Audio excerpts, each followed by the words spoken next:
दोस्तों, सावन के महीने में यह एक चीज जरूर खा लेना। पूरे साल आपके घर में धन की कमी कभी नहीं होगी। भोलेनाथ की कृपा हमेशा आपके ऊपर बरसेगी। साथ ही साथ सावन के पहले सोमवार में ये 5 गलतियां कभी मत करना।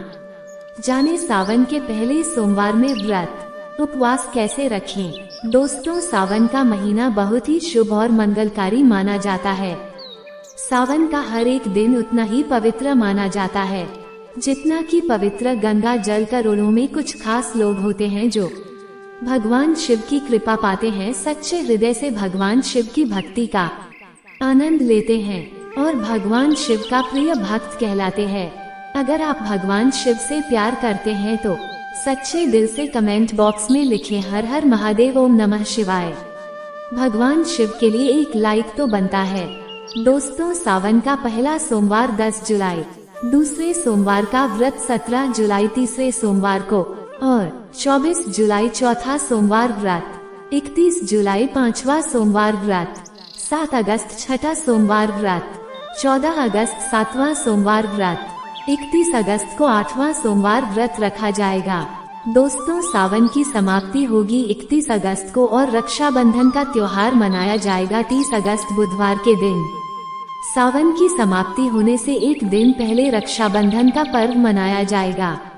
दोस्तों, सावन में पड़ने वाले सोमवार के व्रत में कुछ खास विशेष बातें आपको पता होना चाहिए। आइए जानते हैं। दोस्तों, सबसे पहले वाले सप्ताह का पहला दिन यानी कि सोमवार भगवान शिव की आराधना का दिन माना जाता है। वैसे इस दिन का अधिपति सोमवार यानी कि चंद्र भी है, इसलिए इसका नाम सोमवार रखा गया है।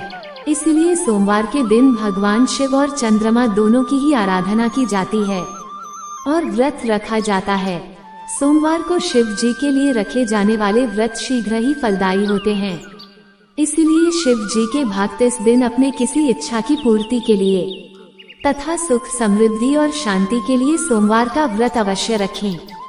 वैवाहिक जीवन सुखमय हो तथा अच्छा जीवन साथी मिले, इस कामना के साथ कुंवारी लड़कियां विशेष रूप से सोमवार का व्रत रखती हैं। दोस्त, दूसरी बात, ज्योतिष शास्त्र में सोमवार के दिन को विशेष रूप से भगवान शिव और चंद्रमा से जोड़कर देखा जाता है।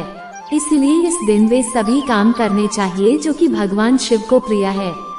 भगवान शिव के मंदिर में जाकर गंगा जल अर्पण करना चाहिए और भगवान शिव को विशेष रूप से प्रिय बेलपत्र को जरूर चढ़ाना चाहिए। शिव जी को चंदन का लेप भी लगाना चाहिए और आटे की पंजीरी का भोग लगाना चाहिए। रात्रि में चंद्रमा को अर्घ्य भी अवश्य देना चाहिए। इससे जीवन में सुख समृद्धि और धन की प्राप्ति होती है। दोस्तों, तीसरी बात, भगवान शिव को सफेद वस्तु एक अत्यंत प्रिय है। इसलिए सोमवार के दिन सफेद चीजें जैसे कि दूध, दही, सफेद फूल इत्यादि को विशेष रूप से भगवान शिव को अर्पित करना चाहिए और शिव जी को सफेद चीजों का ही भोग लगाकर आप भी सफेद वस्तु ही ग्रहण करें। इससे आप पर शिव जी की कृपा अवश्य बरसेगी। इसी के साथ ही सोमवार के दिन सफेद रंग के वस्त्र धारण करना चाहिए, अत्यंत शुभ माना गया है।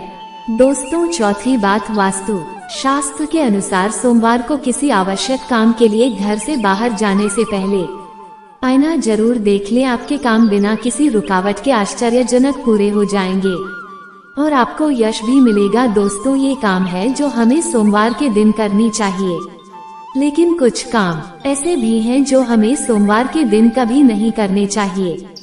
पहली बात, सोमवार के दिन काले रंग के कपड़े पहनकर शिव जी के मंदिर में भूलकर भी न जाएं।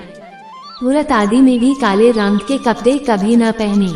महिलाओं को सोमवार के दिन बाल नहीं धोने चाहिए, इससे परिवार पर गहरा असर पड़ता है। सोमवार के व्रत में व्रतधारी को थोड़ा संयम रखना चाहिए, इससे शिव जी क्रोधित हो जाते हैं। सोमवार के व्रत में व्रतधारी को फलों में नाशपाती का सेवन नहीं करना चाहिए, शुभ नहीं माना जाता। दूसरी बात, सोमवार के दिन मांस का सेवन करना वर्जित है। इसके विपरीत शिव जी का व्रत रखना चाहिए या फिर शुद्ध सात्विक आहार, दूध, दही, फल इत्यादि का सेवन करना चाहिए। दोस्तों, तीसरी बात, सोमवार के दिन किसी का अपमान न करें और बुरे शब्द न निकालें, इससे जीवा पर बैठी मां सरस्वती का अपमान होता है। और ऐसा बुरा व्यवहार सोमवार के व्रत में गलती से भी न करे, व्रत टूट जाता है। दोस्तों, चौथी बात, शिव जी की पूजा के साथ ही नंदी महाराज की पूजा भी जरूरी है। शिव पशु प्रेमी है, इसीलिए सोमवार को 4 पैर वाले पशु का अर्थात गाय माता की विशेष रूप से पूजा करनी चाहिए। सोमवार के दिन गाय माता को कुछ न कुछ जरूर खिलाना चाहिए, इससे व्रत पूरा माना जाता है। साथ ही साथ नंदी महाराज बैल का अपमान या उनके साथ गलत व्यवहार न करें।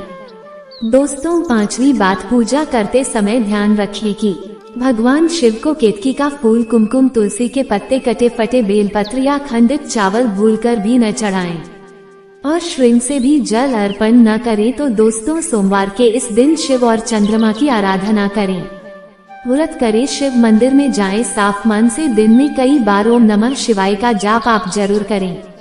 भगवान भोलेनाथ आप पर अवश्य प्रसन्न होंगे और आपकी हर मनोकामना पूर्ण करेंगे।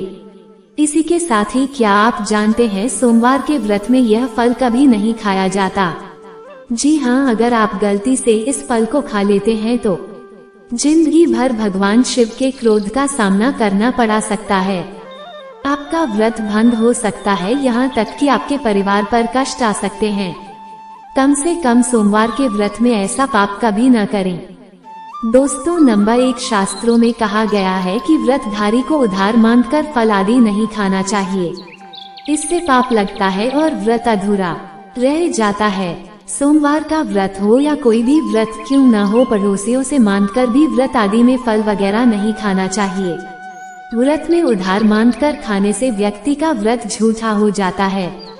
ईश्वर की शरण में आने पर व्यक्ति को झूठ नहीं बोलना चाहिए, कर्ज नहीं लेना चाहिए, चुगली आदि नहीं करना चाहिए, उधार मांगकर भी नहीं खाना चाहिए। अगर आपको कोई अपनी मर्जी से खाने के लिए व्रत में कुछ देता है तो उसे आप खा सकते हैं, लेकिन व्रत में कम से कम उधार मांगकर फल आदि नहीं खाना चाहिए, इससे पाप लगता है और व्यक्ति की पवित्रता भंग हो जाती है। दोस्तों, नंबर 2, सोमवार का व्रत हो या सावन का व्रत हो, नाशपाती नहीं खाना चाहिए। दरअसल इस फल का नाम नाज यानी नाश करने वाला होता है, इसलिए इस फल को व्रत में नहीं खाना चाहिए। व्रत आदि को छोड़कर किसी और दिन आप कभी भी खा सकते हैं, लेकिन अगर जिस दिन आपका व्रत हो उस दिन नाशपाती का सेवन नहीं करना चाहिए। भगवान को भी नाशपाती नहीं चढ़ाना चाहिए। दोस्तों, नंबर 3, कुट्टू या सिंघाड़े का आटा खाने से भी आपका व्रत टूट सकता है। आपको बता दे, लंबे समय से रखा हुआ आटा का व्रत भंग भुंतर सकता है। दरअसल पुराने आटे में गुण आदि कीड़े वगैरह पड़ जाते हैं जो ठीक तरह से दिखाई भी नहीं देते। ऐसा आटा खाने पर दरअसल आप मांस का सेवन करते हैं और व्रत में कीड़े खाना घोर पाप के बराबर माना गया है और आपका व्रत भी भंग हो जाता है। व्रत में ताज़ा आटा खाना चाहिए, लंबे समय से रखे हुए आटे में कीड़े पड़ जाते हैं, ऐसा कभी न करें। व्रत हमेशा शुद्धता में ही रखना चाहिए। दोस्तों, सावन के इस पवित्र महीने में अगर जिस व्यक्ति को 5 संकेत मिल जाए तो इससे ये पता चलता है कि महादेव आपकी भक्ति से बहुत प्रसन्न है और आपको धनी होने से कोई भी नहीं रोक सकता। तो चलिए जानते हैं। दोस्तों, नंबर 1, बैल का दरवाजे पर आना। नंदी महाराज भगवान भोलेनाथ के वाहन। नंदी को भगवान शिव का द्वारपाल भी कहा गया है। नंदी महाराज को बुद्धि और ज्ञान का प्रतीक माना गया है। शिव के मंदिर के बाहर हमेशा नंदी महाराज विराजित रहते हैं, लेकिन अगर सावन के इस पवित्र महीने में अचानक से नंदी महाराज आपके दरवाजे पर आ जाएं और घर की चौखट को सीन मांगने लगे, तब आपको समझ लेना चाहिए कि भगवान शिव आपके घर में आने वाले हैं, जो कि यह एक उनके आने का संकेत है। भगवान शिव आपकी भक्ति से बहुत प्रसन्न है और आपके घर में खुशियां, भले ही आपको धनी होने से कोई नहीं रोक सकता, लेकिन याद रहे नंदी महाराज को तिलक लगाकर मीठा भोग जरूर खिलाएं। दोस्तों, नंबर 2, सावन के पवित्र महीने में अचानक से आपके सपनों में अगर शिवलिंग दिखाई दे जाए, अर्थात भगवान शिव दिखाई दे जाए, तो इसे आपको ये समझना चाहिए कि अब आपके जीवन से परेशानियों का अंत जल्दी हो जाएगा। भगवान शिव आपकी सच्ची आराधना भक्ति से बहुत खुश हैं और वो आपके घर में आने वाली हैं। ऐसे में याद रहे, शिव की भक्ति में कोई भी कमी नहीं आना चाहिए। घर को गंदा मत रखना क्योंकि आपके घर में भगवान शिव आने वाले हैं। दोस्तों नंबर 3, शास्त्रों के अनुसार माना गया है कि नीलकंठ भगवान शिव का प्रतीक है।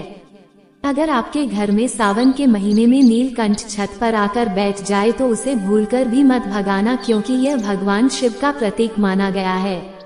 ऐसे में आपको खुश होना चाहिए क्योंकि भगवान शिव आपकी भक्ति से बहुत खुश हैं।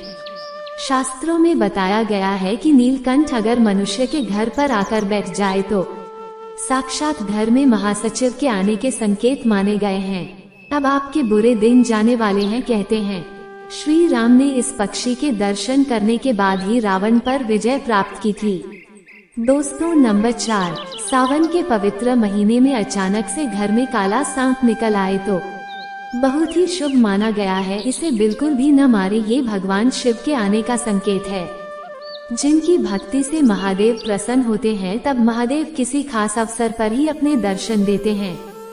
सावन का महीना बहुत ही पवित्र महीना माना गया है।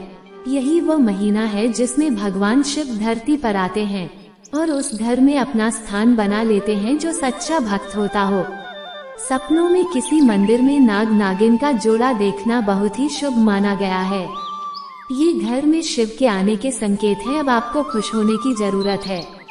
दोस्तों नंबर 5, सावन के शुभ अवसर पर सोमवार के दिन डमरू की आवाज, घंटियों की आवाज सुनाई दी जाए तो यह अत्यंत शुभ माना गया है। इसका अर्थ यह है कि भगवान भोलेनाथ आपसे प्रसन्न है और जल्द ही आपके घर और जीवन में प्रवेश करने वाले हैं, जिससे आपका आर्थिक संकट दूर होकर जीवन में सुख समृद्धि आने वाली है।